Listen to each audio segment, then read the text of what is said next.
Well, let's have a look at change of base and solution of exponential equations, an area of tremendous confusion when you see the way they word the questions. They're real brain busters. So let's have a go, see if we can make it easier for you today. Change of base. Now we start off with the equation y equals log of x to the base a, and we rearrange that so that we've got a to the y equals x. Do you get that? The base is a, the index is y, the log is y, and the number is x, yes? Now, what we do now is we take the log of both sides with a different base, base b. And what do we get? We get, okay, look at this, we get log of this side, base b, equals log of this side, base b. Now we're going to do a little fiddle, and we're going to put the y out the front in the next line. Right. Now we solve that for y, and we get y is equal to this. But remember what y was in the first place, guys. What was y? Y was up here. Okay, so log of x base a. Yes, therefore, well, what have we got? What amazing conclusion have we got here? Well, we've got log of x with a base of a can be re-expressed completely differently with a new base b of your choosing, where you take each of these numbers, the x and the a, and you rewrite them. The x is a log term on the numerator, and the a is a log term on the denominator, both with the same different base of your choosing. Now, so log of x base a is log of x base random base over log of a random with a random base. Okay, get it? That's the change of base rule. Okay, base b there, base a there. Yeah, that's how it works, all right? Here's an example for us. So we have to simplify these two expressions now, this one and this one. Well, now, this is a marvellous revelation because, see this, look, you can see here that 27 is 3 cubed, right? Yes? So the e, really, the e's got nothing to do with anything here in terms of even or, you know, exponents of e of 3. So therefore, we don't really need the e. We can really just express this in terms of number a. We can express that as the log of 27 to the base of 3. You see that? We've just got rid of, we've gone backwards, this law here. See? We've gone that way over to that away. Yeah? And you know that 27 is 3 cubed, don't you? So therefore the answer is 3. The log is the index. The log is the exponent. Yes? Very excellent. Now let's have a look at this b now. Yeah. Oh, well, we could do this. Well, actually, 1024 is 2 to the something or other, a whole number exponent of 2, and also you know that 4 is 2 squared. So you could do that the conventional way without having to change the base, or you could just express it as a log of 1024 with a base of 4, couldn't you? Yes, and it just so happens that 1024 is 4 to the 5, so your answer is 5. Yes, very good. Now this one here, let's have a look at this. Oh, these look very simple. When they say 4 significant figures, that's your cue to use the calculator. Okay, so you're going to use the calculator for that, and there they go. So there's no head space required at all for this. Just put it into the calculator, plug and play. You get your answer there for that one. This one here, you get your answer there for that one. So this, you know, don't worry, that's trivial. Yes and yes. Very good. What's this thing? Well, this is a loggy equation now. Well, I don't think that's much of a problem, do you? We know how to do loggy equations, don't we? Yes, we do that. That's taking this little beastie over here to the left-hand side. Now, we've got to rearrange this stuff here as just a single log term. Now, you know how to do that, don't you? Put the k up there as 3 to the k. That's very good. And now we express these in terms of our log laws. This is going to be the log of 6 over 3 to the k, isn't it? Yeah, that's right. So we're not having to change base here at all, guys. Not at all. Now what you do now is you say, okay, look, we really need this right-hand thing to be some loggy term, so we can then just get rid of the logs and equate the numbers behind the log terms, yeah? So come on, what with a base of 2 gets you a log of 1, okay? What do you think? A log of 1? Well, I think it would be 2 to the 1 gets you a log of 1 when you've got a base of 2, because the log is the index, isn't it? It is. So therefore, thank goodness for that. So basically, there was an intermediate little step in here which said the log of 6 over 3 to the k with a base of 2 is equal to the log of 2 to the 1 with a base of 2. Okay? You get that? Yeah. Alright, now we've just got to, this is really easy now, we've got rid of all the log stuff, so we can basically just rearrange this now. We get that, and then we divide both sides by 2. We get 3 to the k equals 3, and 3 of course is 3 to the 1, so k must be equal to 1. Very, very easy. Yes? Very good. This thing here, to me, look at this, see this decimal place stuff? Well, that just means grab the calculator, okay? Solve 2 to the x equals 11 for x, and there's your answer. It's pretty easy. Yes, no problem. 2 decimal places, just remember to do it as the correct number of decimal places that they ask for, and you won't go wrong. What's this thing? Oh, yes. 3 decimal places, looks like it's another calculator job to me.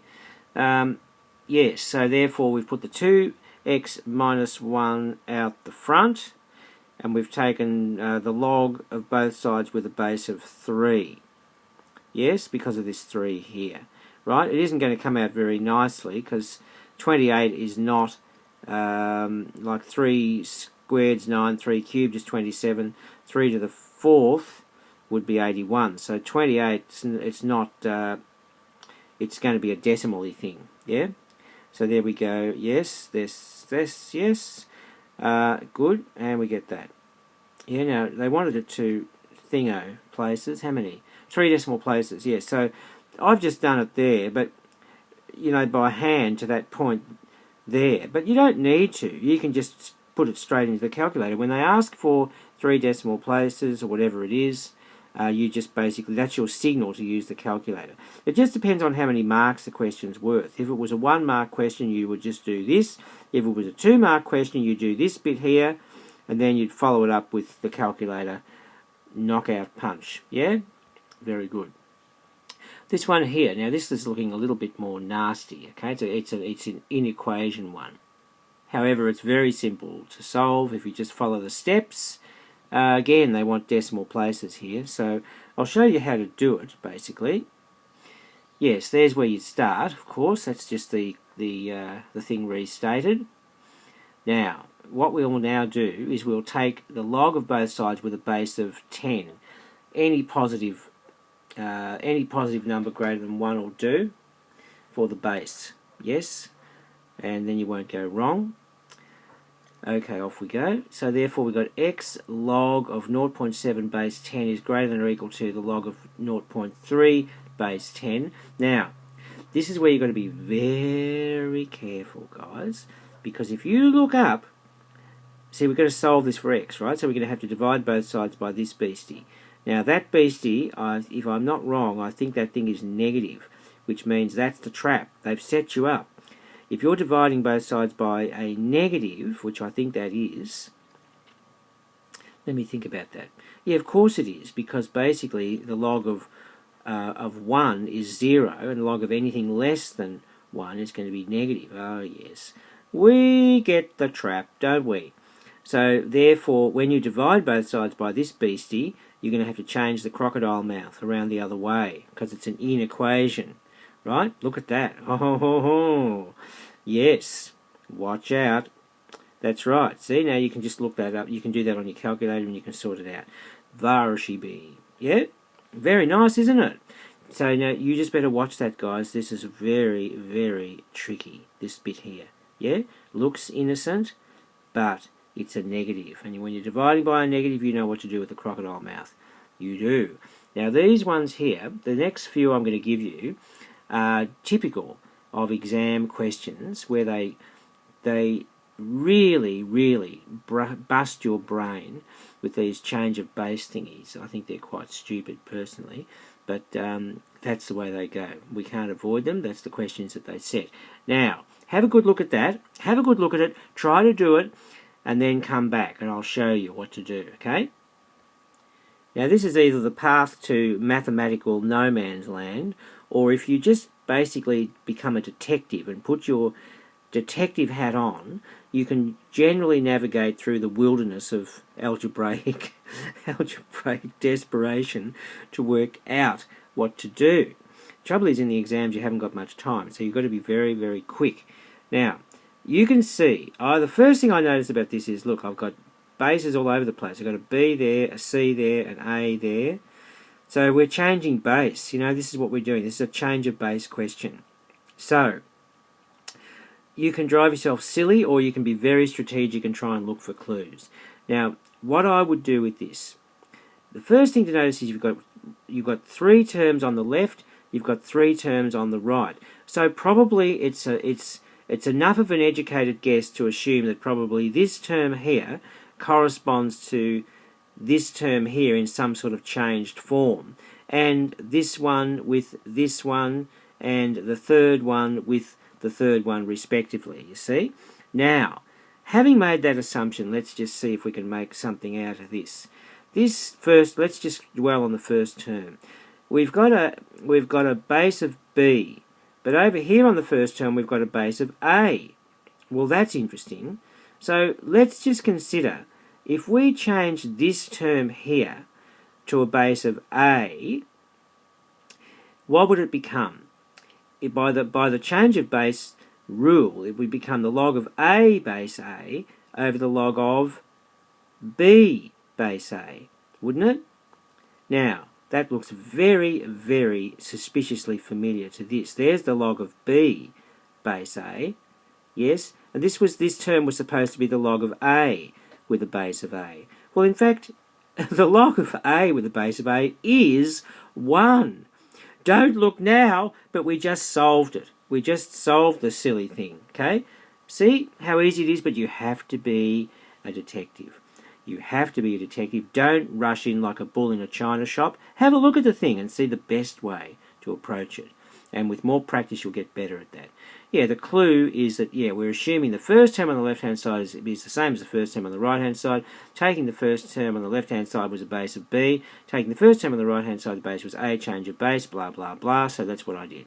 That's what I did. And there it is, yes?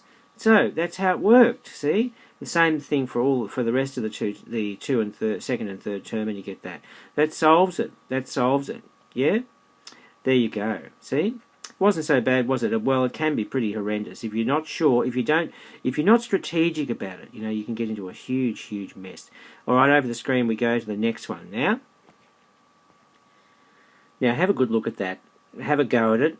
Pause the video. Have a go at it, and then come back, and we'll discuss it. All right? Okay, you're back. How did you go? Well, at first glance to me, it looks thoroughly confusing. So when I get thoroughly confused, I just try anything. And usually, just to clarify your thinking, just put one mathematical foot in front of the other and see if it takes you somewhere. But be a bit of a detective first. Look, see this thing here. Log of P with a base of R, they're talking about there. And they're talking about log of R with a base of Q. Well, who knows what you're supposed to do with all that? Well, I suspect, you see, look, we've changed from base R to base Q. So my instinct tells me, well, what if I was to change this thing to a base of Q? What would I get? I'd get log of P to the base Q over log of R to the base Q, wouldn't I? And there's a log of R to the base Q over there, so that's, that could be very interesting. So why don't we just proceed along the lines of just seeing what we can do, changing the base of this, right? That's Q, and that's P, and we have to work out Q times P. Well, it looks like if I turn this thing into the log of P base Q over log of R base Q times this thing, well, the log of R base Q is going to cancel out. I'll show you what I mean. So now I've said what they said in the question statement. Now what I'm going to do is I'm going to change the base of that first thing as I was discussing with you. All right? Let's do that.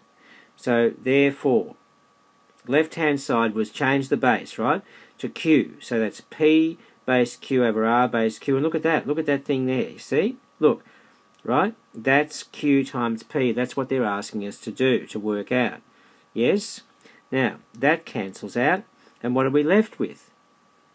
What are we left with? Exactly what they said. Look, log of P with the base of Q, which is what we've got, is equal to P times Q. We just worked it out in one line, guys.